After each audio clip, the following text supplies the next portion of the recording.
আসসালামু আলাইকুম। আশা করি সবাই ভালো আছেন। আলহামদুলিল্লাহ আপনাদের দোয়াতে আমি অনেক ভালো আছি।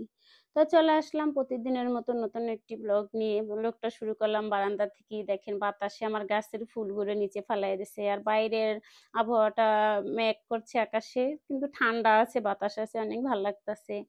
তাই আপনাদের সাথে একটু শেয়ার করলাম। দেখা যায় বাইরে কৃষ্ণচূড়া ফুল ফুটছে, অনেকগুলো ফুল ফুটছে, ৩-৪ দিন ধরেই দেখতেছি, কিন্তু আপনাদের সাথে শেয়ার করা হয় না আর কি ওইভাবে। তো আমি একটু ঝুম করে দেখাইলাম ফুলগুলো কত সুন্দর লাগতেছে। দেখেন আমার বিল্ডিং এর পাশে আবার কাজ চলতেছে, আমি তো ভাবতেছি যে আমার এদিক থেকে আলোই কমে যাবে আর কি ওইটা। তাই ওগুলো দেখানোর পর চলে আসলাম এখন রান্না করে। আপনার ভাইয়া ইলিশ মাছ আনছিল একদিন, তাই ওটা আর রান্না করা হয় নাই। ও ২টা মাছ আনছিল, ওখান থেকে একটা মাছ রেখে দিছি, এটা হলো সবচেয়ে বড়। আর বড় মাছ তো একটু স্পেশাল ভাবে খাওয়া হয়, তাই না? আর বড় মাছ কাটা, ধোয়া, পরিষ্কার করা, রান্না করার আনন্দটাই অন্যরকম থাকে। এটা একমাত্র যারা রান্না করে, রান্না করতে, কাজ করতে পছন্দ করে, তারাই বুঝে আর কি এটা। তাই একদম কাটাকুটি শুরু করে দিছি। পরে করলা ভাজি করব আর কি, এর জন্য আমি শুকনো মরিচটা, আবার আমি তো জানেনই করলা ভাজিতে সবসময় বাগারে শুকনো মরিচ দেই। এটা আপনার ভাইয়ার কাছে আর কি অনেক ভালো লাগে, আমার শাশুড়ি এইভাবে খাওয়াইছে, তাই আমি ঠিক সবসময় আমি চেষ্টা করি ওনার রান্নাটা যাতে ওনার পছন্দ হয় এবং ওনার মায়ের মতন হয়। মায়ের রান্না তো কোনো তুলনাই হয় না, এটা সবার কাছে স্পেশাল থাকে, যেহেতু ছোট থেকে খাইয়ে অভ্যস্ত। তাই ওইভাবেই চেষ্টা করি আর কি তার মায়ের মতন রান্না করে তারে খাওয়াইতে। তাহলে আর কি হয়, আমি যেমন বরিশালের মেয়ে, আমার হাজবেন্ড হলো শরীয়তপুরের ছেলে, দেখা যায় ওনার পছন্দের রান্না না করলে তো ওনার মনে খাটবে না, আর একটু আলাদা হয়ে যাবে, তখন আর ভালো লাগবে না ওনার কাছে। তাই আমি সবসময় চিন্তা করি যে আমার শাশুড়ি যেভাবে রান্না করে ঠিক ওভাবেই আমি রান্না করব, তাইলে ওনার আর সমস্যা হবে না, ওইভাবেই উনি খাইতে পারবে। তা আমি যবে থেকেই সংসার শুরু করছি ওনার সাথে ঢাকাতে, তখন থেকে আমি আমার শাশুড়ির মতন করে রান্না করি। আর আমাদের দেশের কিছু রান্না আপনার ভাইয়া পছন্দ করে, সবকিছু না আর কি, কিছু কিছু জিনিস ওনার কাছে অনেক পছন্দ আর কি, তাই আমি ওটাও দিলে উনি অনেক খুশি হয় ওইভাবে করে দিলে। তাই এই যে করলা ভাজি করলাম, বেগুন ভাজলাম। এখন হলো মাছটা ভিজাইছিলাম, যে মাছটা বরফটা ছাড়ছে, এখন মাছটা কাটবো। মাছটা কিন্তু অনেক বড়, দেখেন মাশাল্লাহ।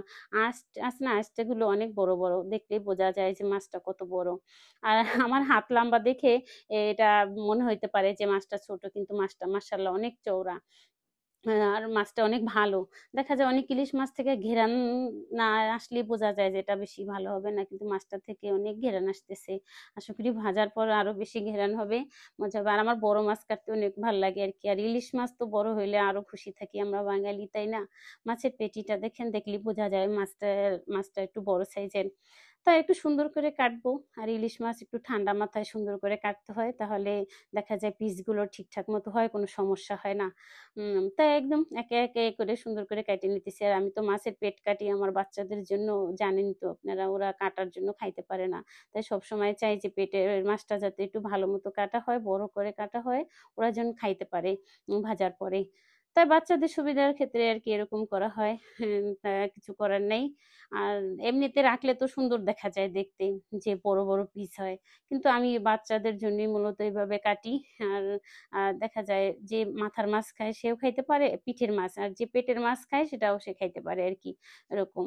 তাই আমি আজকে একটু অন্যরকম ভাবে করবো, যেহেতু মাছ ভাজবো কিছু, আর কিছু তরকারি রান্না করবো আর কি।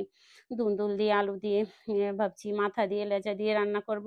আর কিছু মাছ ভাজবো, যেহেতু বেগুন ভাজা আছে, আর ওরা মাছ ভাজা তেলের সাথে শুকনা মরিচ দিয়ে ওরা পছন্দ করে। তাই চেষ্টা করি সবসময় আর কি ওভাবে দিতে, যে যখন ইলিশ মাছ রান্না করি দেখা যায় রান্না করলে ওটা খাইতে চায় না, আরেকটা তরকারি চায়। তার থেকে আমি কিছু মাছ ভাইজা রাখবো, ওটা ওরা খাবে, রান্নাটা আমরা দুজন মিলে খেয়ে নেবো।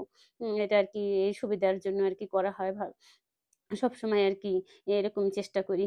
তা দেখেন সুন্দর করে মাছ ভাজা নিতেছি, আর মাছ তো একদম সুন্দর মচমচা ভাজা হইতেছে, তাই না? আর ইলিশ মাছে ঘেরান যখন নাকে যায়, পেটে ক্ষুধা বেড়া যায়, মনে হয় যে এই মাছ ভাজার পরে মাছের তেল দিয়ে, মরিচ দিয়ে আমি বেশি করে ভাত খেতে পারবো 1 প্লেট ভর্তি। আর ঠিক এইভাবেই তো সবাই খায়, তাই না? ইলিশ মাছ যখন তেল দিয়ে মাখায়, ভাজা মাছ দিয়ে, মরিচ দিয়ে, অন্যরকম একটা ফ্লেভার আসে। তাই দেখেন মাছ ভাজার সময় ক্ষুধা বেড়ে গেছে পেটে, লাগে যে, আর পেটে যদি ক্ষুধা বেশি থাকে তখন তো আর কোনো কথাই নেই। তা আমি মাছটা ভাজা হয়ে গেছে, আমি এখন শুকনা মরিচ ভেজে নেবো সাথে। আর শুকনা মরিচ না হলে তো চলবেই না ভাজা মাছের সাথে। পরে মাছ ভাজা শেষ, এখন আবার তরকারিটা বসায় দিলাম। যেহেতু আলু দিয়ে ঝিঙ্গা দিয়ে আমি মাছের মাথা, লেজা, গলা এগুলো দিয়ে রান্না করব। আর এগুলো ভাঙবো না, এভাবে আস্তে আস্তে রাখবো আমি। জাস্ট একটু কষায়া পরে উঠাবো। উঠায় রেখে আবার তরকারিটা সুন্দর করে কষাবো। তো এভাবে রান্না করলে এটার মজাটা আবার অন্যরকম। দেখা যায় আমরা কথা বলার সময় বলি রান্না করার সময় সুন্দর, কিন্তু মূলত এটা স্বাদ আর মজা, তাই না? কিন্তু আমরা বলি সুন্দর হবে, সুন্দর হবে। কিন্তু ওটা কথার ক্ষেত্রে সবাই বলি আমরা যে সুন্দর হবে। তরকারিটা কষায় একদম সুন্দর করে মাছটা দিয়ে দিছি। এখন মাছ আর ভাঙবে না, এভাবেই রেখে দেবো। সুন্দর করে হয়ে যাবে। তো এই যে দেখেন করলা ভাজি করে ফেলাইছি, বেগুন ভাজলাম, তারপরে মাছ ভাজলাম, মরিচ ভাজলাম। এখন তরকারিটা হলেই হয়ে যাবে। তো তরকারি হয়েই গেছে। পরে ওদের খাওয়া দাওয়া করে একদম সুন্দর করে ফ্রেশ হয়ে ওদের কোচিং এর উদ্দেশ্যে বেরোইছি। প্রতিদিনই তো আমার বাচ্চাদের পড়া থাকে জানেনই। প্রতিদিনই বাইরে যাইতে হয়। সবসময় অত শেয়ার করা যায় না, তাই না? তারপর চেষ্টা করি যতটা পারি আরকি। আর এই যে মা-মেয়ে মিলে একদম সুন্দর বেরোয় পড়লাম কোচিং এর উদ্দেশ্যে। ওখানে বাচ্চাদের ঢুকাই দিয়ে আমি আমার একটা বান্ধবীর বাসায় যাবো। আমার বান্ধবী মন খারাপ করছে। ওর সাথে একটু দেখা করব। তাই ওর বাসায় আমার আরো সাথে ২ টা ভাবি আছে। ওদেরকে নিয়ে ওর বাসায় চলে গেলাম। ওর বাসা একদম ৬ তলায়। আমি তো ভয় পাইতেছি যে ৬ তলায় কিভাবে উঠবো। যাক অনেক কষ্ট করে উঠলাম। এখন বান্ধবী গেট খুলে দেখবে আমাদের, না বইলেই চলে আসছি। দেখেন ও কেমন করে ফেলছে। ও আশ্চর্য হয়ে গেছে আমাদের দেখে। ওর ছেলেটা অনেক মাশাআল্লাহ অনেক বুঝে, অনেক চালাক, লক্ষ্মী ছেলে একটা। সবকিছুর মানে উত্তর দিতে পারে। একটা কথা বলে সেটার উত্তরটা যে কিভাবে দিতে হয় ও লক্ষ্মীর মতন ওই উত্তরটা দিয়ে দেয়। দেখেন কত সুন্দর একটা ছেলে, খেলা শুরু করে দিয়েছে। আন্টিদের দেখে লজ্জা পাইছে। তা বান্ধবীর বাসায় আসছি, বান্ধবীর যা করতে হয়, বান্ধবী আসলে তো নাস্তা দেয়, তাই না? আর প্রত্যেক মেহমান আসলেই তো বাসায় নাস্তা দেয়। ঠিক ওইভাবে আমার বান্ধবী সুন্দর করে দেখেন আনারস, পেঁপে, বাঙ্গি, বিস্কিট, আবার চা বসাইছে, চা খাওয়াবে। এইদিকে মুরুলি দিছে, তোমরা এগুলা খাও। মুরুলি না নিমকি বলে এগুলাকে, তাই না? যে যা বলেন আরকি। তাই ওগুলা খাচ্ছি আর কথা বলতেছি, আড্ডা মারতেছি বান্ধবীর সাথে। বান্ধবী এর মেয়ে, আমার মেয়ে একই সাথে পড়ে, আমার ছোট মেয়ের সাথে পড়ে আরকি, বলি না হলে তো বুঝবেন না। তাই এই যে আমার বান্ধবী চা দিছে, খাওয়া-টাওয়া শেষ একদম ওর বাসা থেকে বেরোয় পড়লাম। তা চলে যাচ্ছি এখন, আমার মেয়ের আবার ছুটি হয়ে যাবে। ওখানে তাড়াতাড়ি